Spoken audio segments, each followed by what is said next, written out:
From the national newsroom of the Canadian Press, I'm John Kennedy.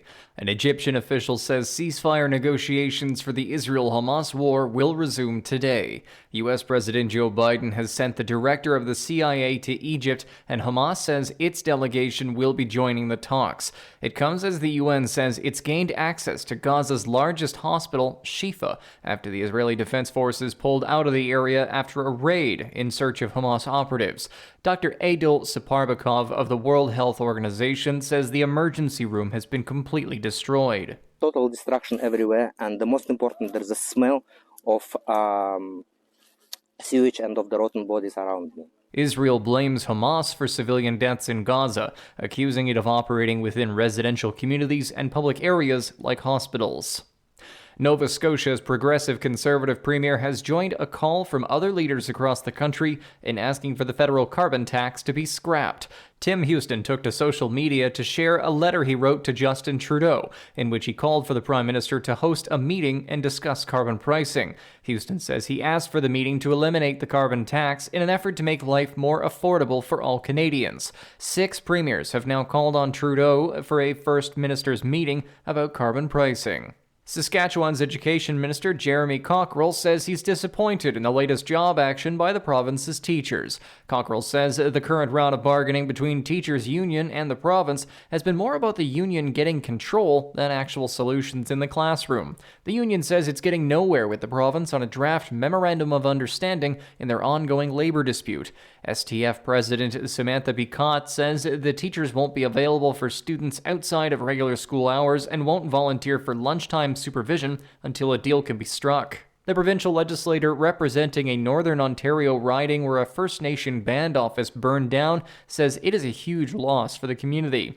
The NDP's Sol Mamakwa says that the programs for North Spirit Lake were administered out of the band office, so its destruction is devastating for people living there.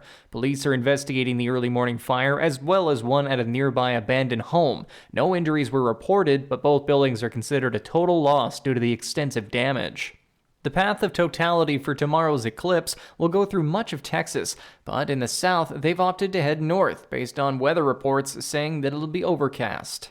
In parts of Texas, the forecast is calling for mostly cloudy skies, which could make viewing difficult. But in cities in Arkansas, Illinois, Indiana, and Ohio along that path of totality, only a few clouds are expected. I have been looking forward to this for months. I am an eclipse chaser. Which means there's a good chance of seeing the eclipse. Honestly, being in totality is indescribable. Chuck Severson, ABC News, New York. This is the Canadian Press.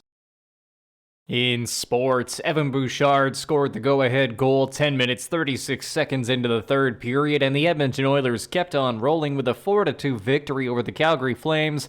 Leon Draisaitl hit the 40-goal mark for the third straight season and 5th time in his career, good for 3rd in franchise history, as the Oilers got 3 points within the Canucks for the top spot in the Pacific Division.